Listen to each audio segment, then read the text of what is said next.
Hey guys! Welcome back to my channel. It's me again, Carla, and welcome to the video. So for today's video guys, as you can see sa title and sa thumbnail, magbabayad na naman po tayo ng ating G-Gives. So, without any further ado, let me start the tutorial. So, ngayon na guys, nandito na ako sa aking home. So, punta ako sa Borrow and punta ako sa G-Gives. So, sobrang tagal ko tong utang guys, like mga 12 months.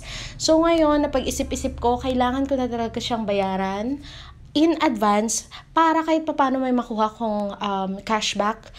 So, this is the part 1 of my G-Gives story na may cashback soon. Wala na akong available to spend na amount dahil sobrang laki ng utang ko, like ganyan, 17 and more pa dati, and ngayon nabayaran ko na paunti-unti.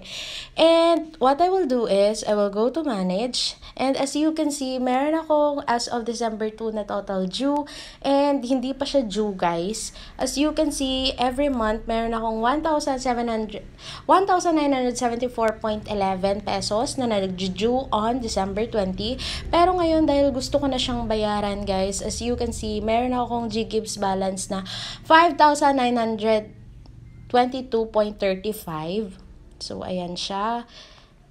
And, if you want to pay in half or ganyan. Pero, dahil nga gusto kong bayaran in full, so I'm gonna key it 522.35. So, try natin guys. And, tap next.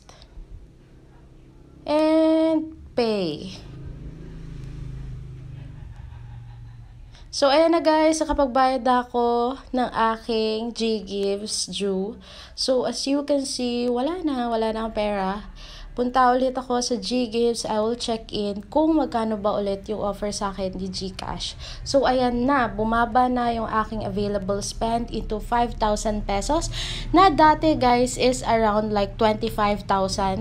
Di ko alam kung bakit, dahil siguro minsan sa delay na pagbayad. So, let's see kung magbabalik ba siya or ganyan. So, anyways, mas mabuti na guys na nakapagbayad na ako. At least, wala nang burden sa side ko na every month, meron akong babayaran. And on top of that, yung 9 months na nabayaran ko na, and meron akong 3 months advance. So, yung 3 months na yun guys, yung amount na yun is magka-cashback sa akin yung remaining interest niya.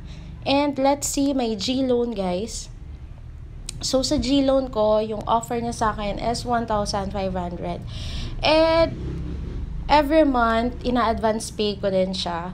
Anyways guys, that's it for today's video. Please, antabayanan po natin ang aking part 2 for the next 14 days para malaman nyo kung magkano ba yung na-cashback sa akin ni G-Gives. So, thank you guys so much for watching. I hope to see you soon on my next one. So, see you guys on my next one. Bye! Peace!